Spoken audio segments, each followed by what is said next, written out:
खुद को होशियार समझने वाली सब्रा बेवकूफी कर गई,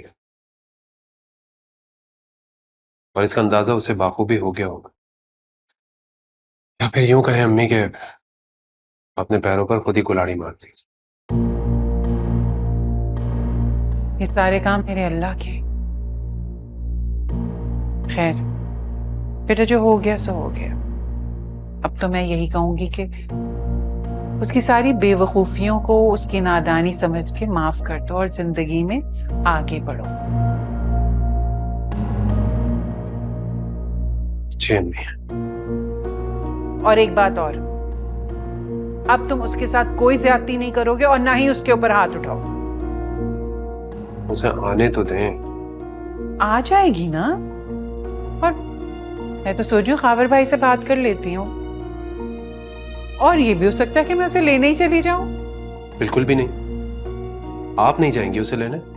असफर, ज्यादती तो तुमने की है ना बेटा। सच कहूं तो ज्यादती तो मेरी तरफ से भी बहुत हुई है, और अगर मैं अपनी गलतियां सुधार लूं तो उसमें हर्ज ही क्या है। सच बताऊं, थक गई हूं मैं इस चिक चिक पिक पिक से। अगर मैं ही आगे हाथ बढ़ा लूंगी तो उसमें क्या है बेटा, किसी ना किसी को तो आगे बढ़ना ही होगा। मैं आप बस जज्बाती हो रही हैं और कुछ नहीं। अब वो आकर दोबारा आपसे तमीजी करे, और अगर आप पर ही हाथ उठा लिया उसने तो सह लूंगी, दिल बड़ा कर लूंगी, लेकिन अब वो सब कुछ नहीं होने दूंगी जो पहले हुआ था इस घर पर में। मैं नहीं सहूंगा अम्मी, मुझसे बर्दाश्त नहीं होगा। अगर तुम अपनी माँ की खुशी चाहते हो ना बेटा, तो जाके किसी अच्छे से डॉक्टर से मिलो। अल्लाह के घर में देर है अंधेर नहीं। वो मुझे ज्यादा अरसे इस खुशी से महरूम नहीं रखेगा। जाओगे ना?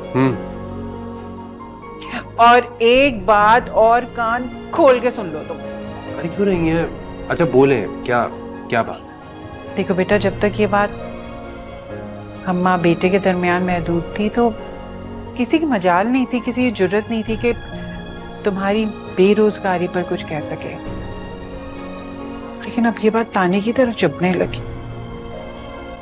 मेरी खुशी के लिए नौकरी कर लो। मुझे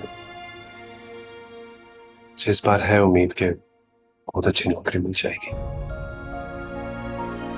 इंशाअल्लाह। देखिए मेरे रांझना पीर से हफ्ता रात 9 बजे सिर्फ ग्रीन एंटरटेनमेंट पर।